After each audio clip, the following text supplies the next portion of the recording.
We had a rough start to our show tonight, starting about 23 minutes late, but we here, man, and I'm glad that we here. We're gonna get right on to it. We're gonna start a brand new segment. We got two brand new segments. One we're gonna do in the sports hour, and one we're gonna do in the second hour, the socially conscious entertainment hour. First thing we're gonna do is what we call the sports roundup. The sports roundup. And in the sports roundup, we're gonna kind of go around the room at a couple of things that we saw kind of come up in the world of sports in the last couple of days, and just kind of get everybody's opinion on what they thought about it. The first thing I want to get into with Big Rube and Carlton Banks, as I said, will join us momentarily. First thing I want to get into is the start of the baseball season. A lot of us are baseball fans. If you know me, you know I am a New York sports fan, which makes me a New York Yankees fan, because the team that plays in Queens, they don't deserve us watching them, even though they started. Yeah, exactly. Even though that team in Queens, the New York Metropolitans, started the season 3-0, I believe they made it to 4-0. New York Yankees started the season 0-3. Yeah, but it ain't about how we start. It's always about how we finish. It is about how we finish. And you know what, Big Rube, as a Yankee fan, I could tell you, I know a little bit of the history, and I also know that the New York Yankees, the last time they started 0-3, the last two times, I should say, they started 0-3. What did they do? I think we won some World Series rings. I think we won some rings. 1998 and in 2009, the Yankees started 0-3. And both years, they ended up adding some World Series hardware to their repertoire.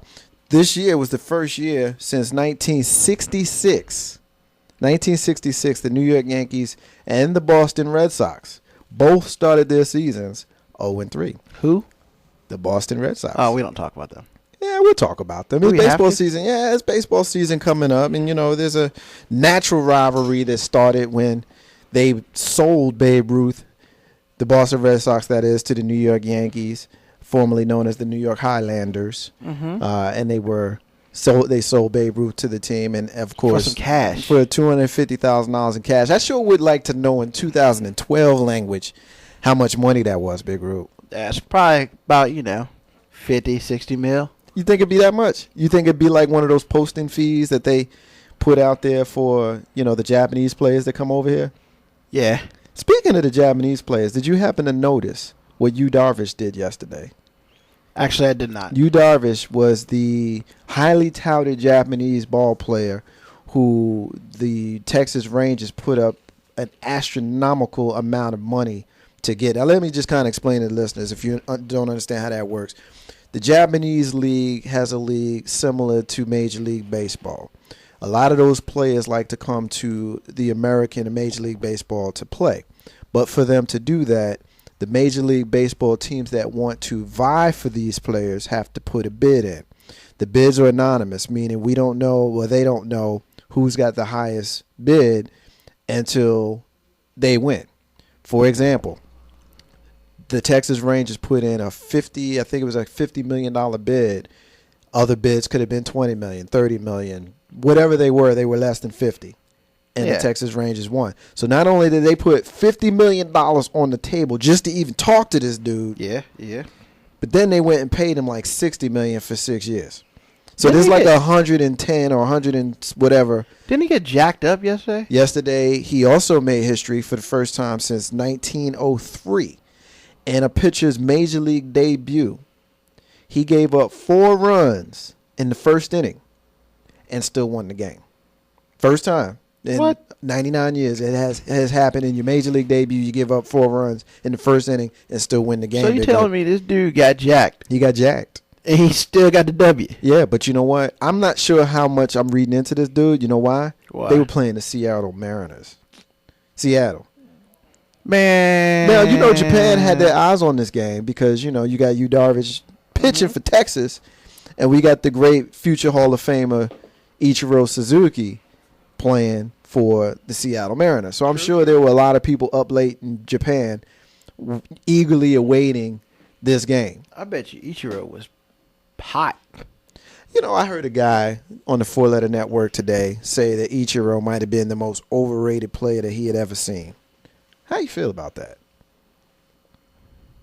Overrated? I don't know about overrated. You don't know? I mean, he's really in like 3 more years. He might be in the major league, put himself in the major league, Hall of Fame, man. I don't see how he doesn't make the Hall of Fame. But here's the thing with Ichiro. If you watch him, he's so – it almost just seems like he doesn't go hard when he's playing. Because if you watch his swing, he could probably hit it over the wall anytime he wants to.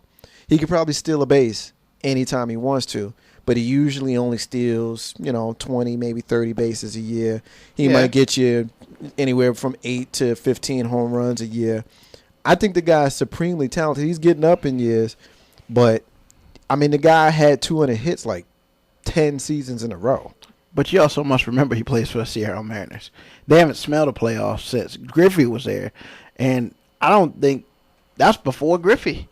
That's way before he got there. I don't even know if he was a teammate of Griffey's. I guess no, he hasn't. Ichiro has never been to the playoffs.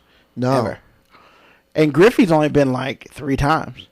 It's terrible about Griffey, but with the career-ending injuries that he ended up having, going to Cincinnati where he grew up, and not being able to really give the city of Cincinnati the skills that the people in Seattle saw early in his career. Is Griffey gonna be Hall of Fame? Oh, he's an easy Hall of Famer.